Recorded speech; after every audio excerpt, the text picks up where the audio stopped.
নমস্কার, আমি সুদীপ্ত, আমি সায়ন্তী। রংধনু গার্ডেনে সবাইকে স্বাগত জানাই। আজকে আমার হাতে রয়েছে কিউজাই আম আর রিমির হাতে বানানা আম বা মহাচানক। থাইল্যান্ডের সেরা এই দুটো আমের মধ্যে আজকে কম্পিটিশন করব। বলতে পারেন এটা বড় ভাই, এটা ছোট ভাই। এই থাইল্যান্ডের এই দুই ভাইয়ের মধ্যে সেরা কোন ভাই, সেটাই আজকের ভিডিওতে আমরা আলোচনা করব। চলুন আজকের প্রতিবেদন শুরু করা যাক।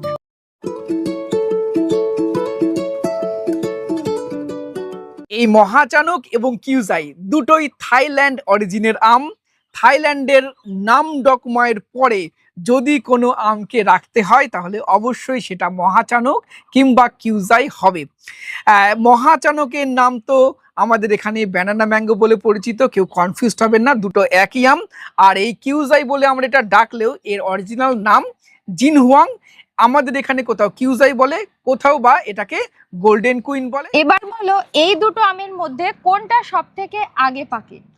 মহাচানকটা কিউজাইয়ের থেকে আগে পাকবে। তবে মজার ব্যাপার হলো এই মহাচানক জুন মাসের 15 তারিখের পর থেকে পাকতে শুরু করবে।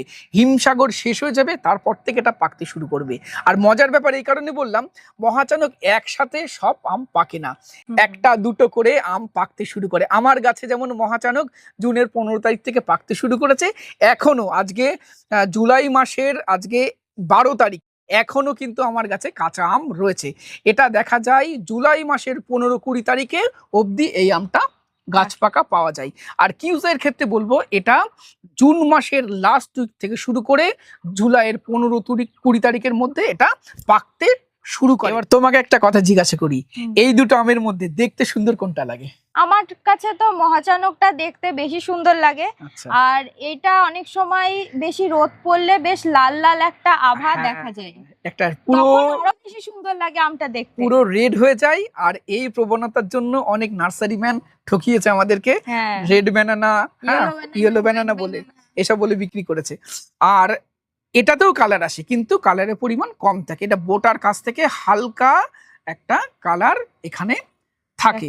আচ্ছা, এই দুটো আমের মধ্যে রোগ প্রতিরোধ ক্ষমতা কার বেশি?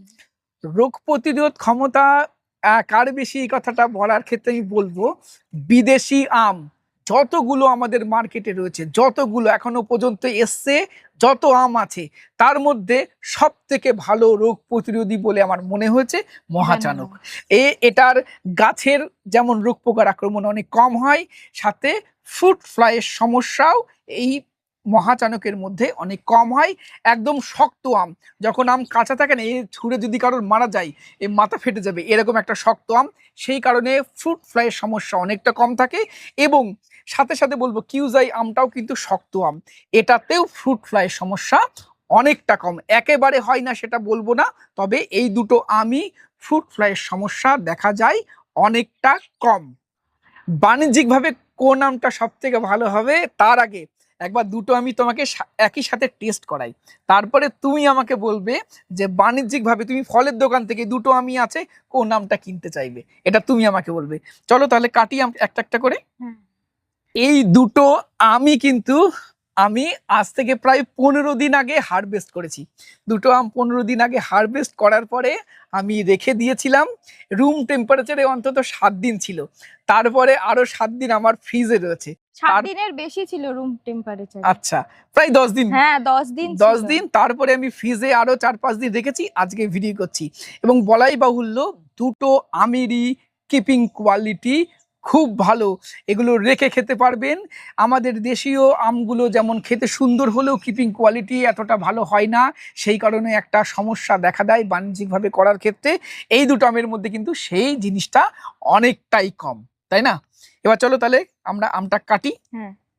প্রথমে বড় ভাইকে দিয়ে শুরু করি। এই কিউজাই আমটাই আমরা প্রথমে কাটছি। এবং আর একটা কথা বলি, দুটো আমেরই কিন্তু সিড খুব পাতলা থাকে, একদম পাতলা সিড থাকে। এবং দুটো আমই কিন্তু ফাইবারলেস থাকে। দেখুন, ফাইবার কিন্তু এতটা থাকে না কোনো আমেই। এবং থাইল্যান্ডে আপনারা অনেকে হয়তো ভিডিও দেখেন, একটা হলুদ কালারের আম এরকম মাঝখান থেকে কেটে ফেলছে তারপরে খাচ্ছে, এটা কিন্তু ম্যাক্সিমাম ক্ষেত্রে দেখা যায় এই কিউজাই আমটা। চলুন খাই কিউজাই আম।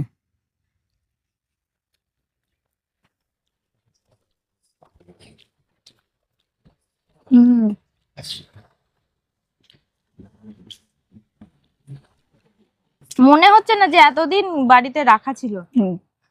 প্রথমে বলবো বেশ ফ্লেভার মিষ্টি। বা সুগন্ধ এটাতে কিন্তু তুলনামূলক কম, কিন্তু মিষ্টতা যথেষ্ট রয়েছে। এবং এর সাথে যদি আপনি অনেক আর্লি ভ্যারাইটির হিমসাগরের কম্পেয়ার করেন তাহলে হবে না। এর সাথে কম্পেয়ার করতে হবে এই সময় দাঁড়িয়ে, এই জুলাই মাসের মাঝামাঝি সময় দাঁড়িয়ে যে আমগুলো পাকছে বা যে আমগুলো মার্কেটে রয়েছে, ফলের দোকানে কিনতে পান, সেই আমের কম্পেয়ার করতে হবে। তাহলে দেখা যাবে বাজারে বিক্রি হওয়া ওই বড় বড় ফজলি আমের তুলনায় এই আমটা কিন্তু অনেক বেশি ভালো এগিয়ে। হবে, এগিয়ে থাকবে, হুম, তাই না?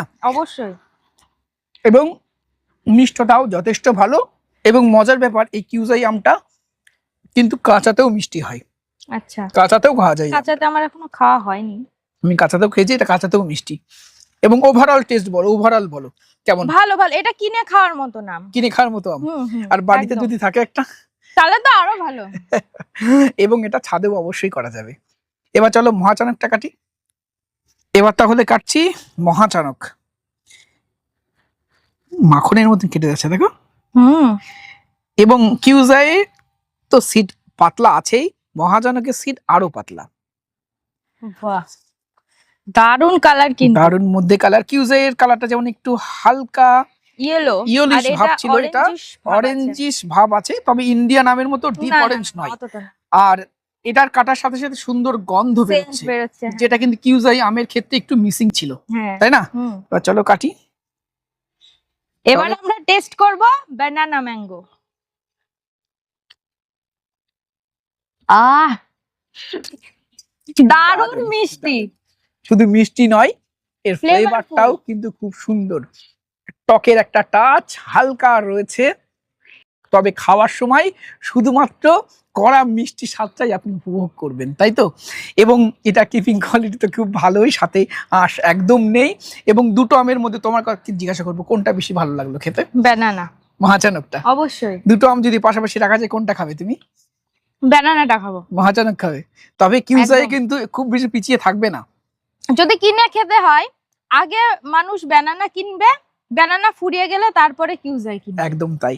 তাহলে ওভারঅল টেস্টের দিক থেকে তুমি মহাচানক এগিয়ে রাখবে, তাই তো? হুম, আমারও ঠিক একই মতামত। দুটো আমি ভালো হলেও আমি স্বাদের দিক থেকে মহাচানক বা ব্যানানা আমটাকে একটু এগিয়ে রাখবো। তবে দুটো আমই আপনারা কালেকশানে রাখতে পারেন। আর প্রথমে যে প্রশ্নটা করেছিলে বাণিজ্যিকভাবে কোন আমটা বেশি ভালো হবে, তার উত্তরে আমি বলবো যেহেতু প্রচুর পরিমাণে ধরে এবং রেগুলার ধরে, দুটো আমি রেগুলার ধরে, কিন্তু মহাচানকের ধরনটা আরো বেশি। এবং সাথে এই আমটার স্বাদ ভালো, তাই না? রোগ প্রতিরোধ ক্ষমতা অনেক বেশি, ফুড ফ্লাই সমস্যা অনেক কম। তাহলে বাণিজ্যিকভাবে অবশ্যই মহাচানকটাকে এগিয়ে রাখতে হবে। শুধু এই দুটো আমের ক্ষেত্রেই নয়, আমি বিদেশি আম যতগুলো আমাদের মার্কেটে রয়েছে, যতগুলো, সেটা নামডকমাই থেকে শুরু করে মিয়াজাকি থেকে শুরু করে কাটিমন থেকে শুরু করে সব জাতের মধ্যে যদি কম্পেয়ার করি, তাহলেও বাণিজ্যিকভাবে আমি মহাচানক বা ব্যানানাকে সবার উপরে রাখবো। আপনাদেরকে বলবো ছাদ বাগানেও অবশ্যই মহাচানক এবং কিউজের গাছটা রাখেন। দুটোই খুব ভালো ভ্যারাইটি। এবং বাণিজ্যিকভাবে চাষ করতে চাইলে আমি মহাচানককে চোখ বন্ধ করে সাজেস্ট করব। এবং বুক ঠুকে আমি মানুষকে বলি যে বাণিজ্যিকভাবে বর্তমানে আমের বাগান করতে চাইলে মহাচানক করুন। জানি এই কথাটা বললে অন্তত আমি কোনোদিন ছোট হব না বা কোনো মানুষের ক্ষতি এই কথাতে হবে না। অবশ্যই। আজকের প্রতিবেদন আমরা এখানে শেষ করছি। ভিডিওটি কেমন লাগলো কমেন্ট করে জানাবেন। ভিডিওটি ভালো লাগলে একটি লাইক করবেন, নতুন হলে চ্যানেলটি সাবস্ক্রাইব করে রংধনু গার্ডেনের সাথে থাকবেন। নমস্কার।